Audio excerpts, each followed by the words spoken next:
wait to walk into a store and buy lifelong happiness?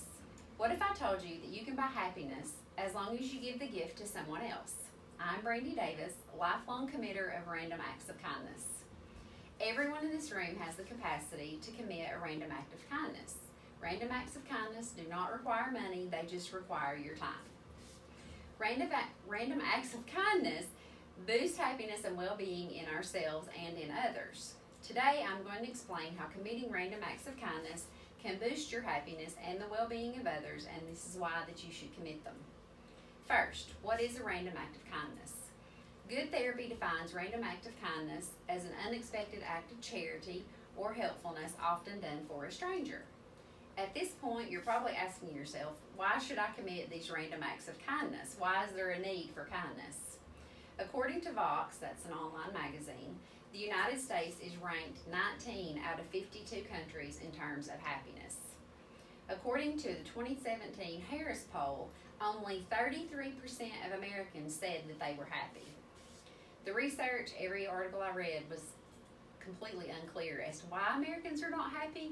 They're just reporting that they're not happy.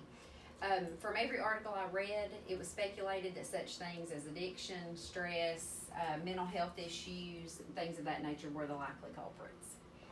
So as you can see, unhappiness is a problem in America. So let's take a look at how we can spread happiness by committing random acts of kindness. What can we do to boost our happiness and that of others? I have several examples to share with you. First is the 5-minute favor. This is something like calling your mom or paying for someone else's meal. Next, we have the 1-hour favor. This could be something like going on LinkedIn and writing 5 reviews or something favorable or nice for somebody that you've worked with in a past job. Or it could be making a meal for a friend or somebody, the death of a loved one or something, taking them something to eat. It could be something like that. The next is the 1-day favor. This could entail volunteering for a shelter or hosting a fundraiser for something that you're passionate about. Again, committing random acts of kindness does not have to involve spending money. It's just your time that is required. It could be anything from asking a stranger how their day is or volunteering to help a friend with a project. Those are both examples of random acts of kindness. In addition to that, I brought this nice little calendar here for you guys that I stole from randomacts.org. This is a random acts calendar for April of 2019, and it has all kinds of little things on here that you can do, like dry the playground equipment with a towel after it rains, just random little nice things. So I brought that along. So moving on, now that we have the ideas for committing the random acts of kindness, let's envision a world where everyone committed them. What would that look like if everybody committed a random act of kindness? According to a study conducted by Dartmouth College, perpetually kind people have 23% less of the stress-causing hormone cortisol, and they age slower than the average population. In case you guys don't know, cortisol is what makes you fat. It's the stress hormone that increases your need to eat and things of that nature. So people that commit random acts of kindness have 23% less of that hormone.